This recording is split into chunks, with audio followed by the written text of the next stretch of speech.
Good evening, everybody, and welcome to That's Good Pasta, our podcast about creepy pastas, spooky spaghettis, rancid rigatoni, freaky fettuccine, and I don't know what else. Some other pasta, I'm guessing. I'm Thomas, and with me, as always, sorry, is my producer, my tech boy, the scamp of scamp, and his name would be Jared. I'm like the shrimp Jared. Cool. scampi of this podcast. Oh, another pasta, Jared. Today we have a small creepypasta for y'all. We were going to do this other one called What Happens When the Star Goes Out, but I got about 15 minutes into that one and I was like, nope, this kind of sucks. I'm not really digging this. So I immediately texted Jared and I'm like, I got to find another one. So hang on. So I did find one, and it's from the No Sleep Reddit. The animals sought refuge in my house during a blizzard. I think they were running from something more than just the cold. Not exactly a thrilling title, but it's very descriptive. It's like half the story. But pretty much. So it is basically in this perspective of this. I'm assuming a woman, I believe. I The think so. reading we also did was from Mr. Is it Creeps Mr. Is it Creeps McPasta? I think so. Creeps McPasta or something like that. Creeps Mix Pasta, something like that. Very, he has a very soothing voice, at least. Yeah, Creeps McPasta.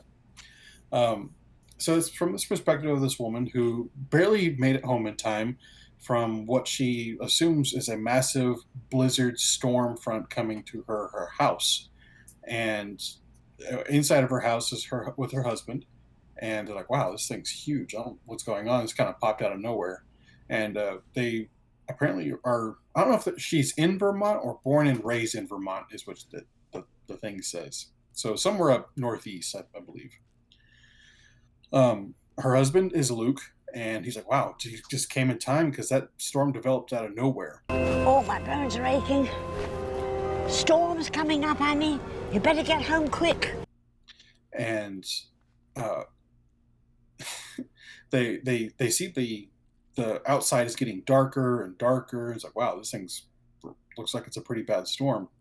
All of a sudden, in the doggy door, this cat comes in, and apparently it's named Rigatoni, which I thought was very Fitting. fitting for creepypasta. It's a apparently it's like a neighbor's cat. Don't know really. It's not their cat, Yeah. but he just kind of came in and found shelter. He's like, oh my god, all right, I guess storm's pretty bad. Well, then in walks a dog. I believe it's what was its Tucker, and apparently it's their neighbor's dog. Not sure why it was wandering around. I'm having trouble talking Speaking. today. Oh, son of a son of a son of a gun. Thing is just like the dog itself is like terrified. They try to pet it, but it kind of snarls at them. And they're like, "Well, it's not afraid of us. It's just telling us to back off." So I don't know what's going on. Um, Nothing too out of the ordinary, I guess. When animals get cold, they try to find shelter, but they're trying to see what's going on with the storm. They're checking their phones, but there's no signal. They're like, "Oh, that's kind of odd." So they try to go online. Nothing. They don't have any Wi-Fi service. Nothing is panning out. So they're kind of freaking out now. During this time, they also notice that other animals are kind of making their way into their house via the doggy door. There is like a bunch of mice. There is a raccoon. Was there a ferret, I believe, in this Yeah. thing? Yeah, a ferret. Weirdly enough, the cat's not really freaking out. It's trying to play with the mice, and she's just like, shoot, shoot, no, stop. Um, she kind of walks around. She's like, well, this is kind of odd because I've never seen the animals quite act like this, but I don't know. Maybe it is the cold. I'm not sure what's going on, but they look outside of the window there and they see this massive shape, and they're like, "Oh, okay, that's odd." Turns out it's a massive black bear, and this black bear they think is like, "Oh, maybe that's what the animals were hiding from was this massive, hulking black bear." Well, as the black bear comes closer, they realize that this thing's missing the underside of its jaw and I think one of its paws. Like this thing's been pretty messed up. And then they look closer and closer at it, and it turns out this thing has been like slashed, gashed, and it's not doing good. And the bear kind of like looks up at them, and it says like almost in a pleading like look, but they can't do anything for it. You know, they can't take a bear in the house, Why not? even though I'm in a house. I'm in a house, so. Um, and then it just kind of falls over, and they see it breathing for a bit, and then it just dies. They're like, "Oh, maybe it wasn't what they were hiding from. Then maybe there's something else out there." Um, so this is the description of this was a little odd, but um, you know, the I like that rigatoni is called Tony. What's your name? Tony! It's basically taken up to be by Luke, the husband. It's like I'm, you know, it's not leaving Luke's lap. But the woman apparently kind of goes toward the window, I think in the bathroom, and she's like, "Well, I don't really feel very cold out here. I don't know what's going on." So she touches the glass window in the bathroom, and apparently the glass is warm. And she's like, "That's weird. I don't know. That's odd." So she goes back into, I believe, the living room or the dining room. Sorry, and they got two flashlights out there, and they're like, "Well, maybe we should see what's going on out there." But Luke is like, "Hey, do you hear that?" And she's like, "Hear what?" And he's like, "Do you hear it?" Well, she like pauses for a second, and they don't hear anything. The animals aren't making noise. There's no wind outside. It's completely silent. And so she's basically at the precipice of the dining room where the windows are at, and Luke's right there. And then they both feel like a presence, and suddenly they hear a voice saying, Hello? and it continues to ask, "Hello? Anyone there? I need some help out here." Clang. uh, and she says, there wasn't a chance in hell I was about to let uh, Luke investigate the voice. It was so strangely quiet that I could hear the crunching of footsteps in the snow as the person outside moved. "Please," the voice said. It had gotten closer. It was circling the house. "Please, I really need help. Can I just come in for a minute? It's so cold out here." And she's like right near Luke. And so something's happening outside. Says, "Come on now. You don't have room for one more?" It was right outside the dining room window. I closed my eyes like a coward, not wanting to see whatever it was that stepped into view. You're not perfect. Next to me, there was a single sharp intake of breath. So apparently, Luke had seen whatever was outside. She wasn't facing the window, so she didn't get a chance to see it. But she asked, "Are you okay?" I finally asked. No response. I tried asking him again, a little louder, and still my husband didn't respond. So let's see here. This is when I clicked on the flashlight. I saw Luke staring out the window, his face twisted into an expression of horror I'd never seen before.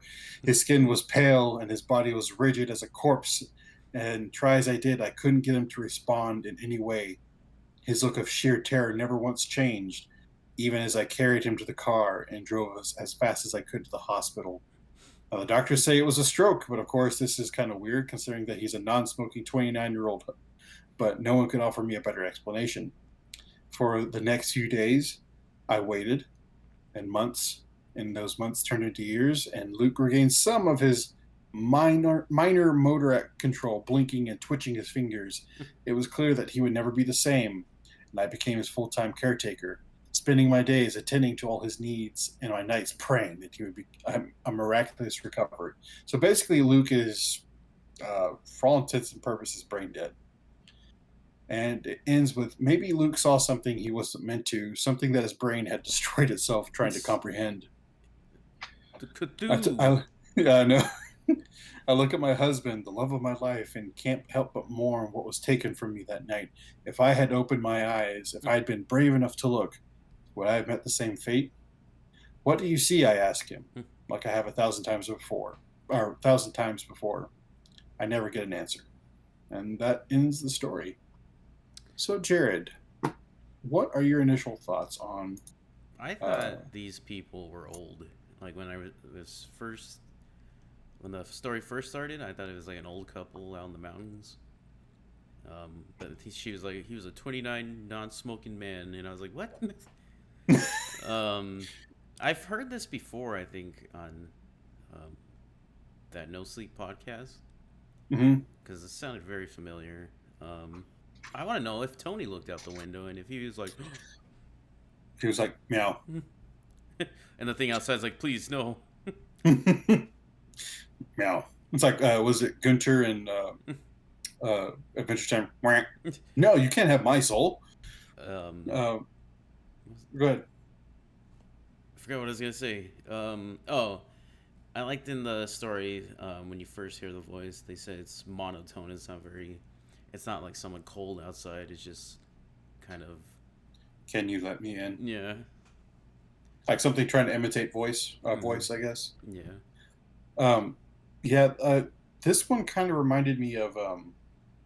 You ever see that movie or read the book, Dreamcatcher by Stephen King? I've seen the movie. I haven't read the book. There's a part in the movie where all the animals are like running from something in the woods, and like the guys in the cabin are just like, "What the hell? What's going on?" And that kind of reminded me of this, of like all the animals just kind of freaking out for some reason, and that's kind of what drew me to it. But I'm not gonna lie, when I heard that the cat's name was Rigatoni, I was just like, I think I found our next pasta. I mean, I like this one. It's a journal entry style creepypasta, which I'm always a big fan of. Yeah. There's thousands of them out there, but I always like these after the fact journal entry ones. It's kind of a cliche, but I love creepypastas like this, and it was short, sweet, didn't waste your time. So, and that was more why I didn't do that when the stars went out, or what happens when the stars went out. I was just like, there's like 40 more minutes to this thing, and I don't want to hear the end of it. Like, good grief. If it was going to be too abstract, like the brooding star. Was it as flowery in the speech? Good Lord. But I mean, this was kind of fun. It's like a Reddit entry, which I think is great. I do like the fact that the animals or not the animals, the windows are hot, are almost warm.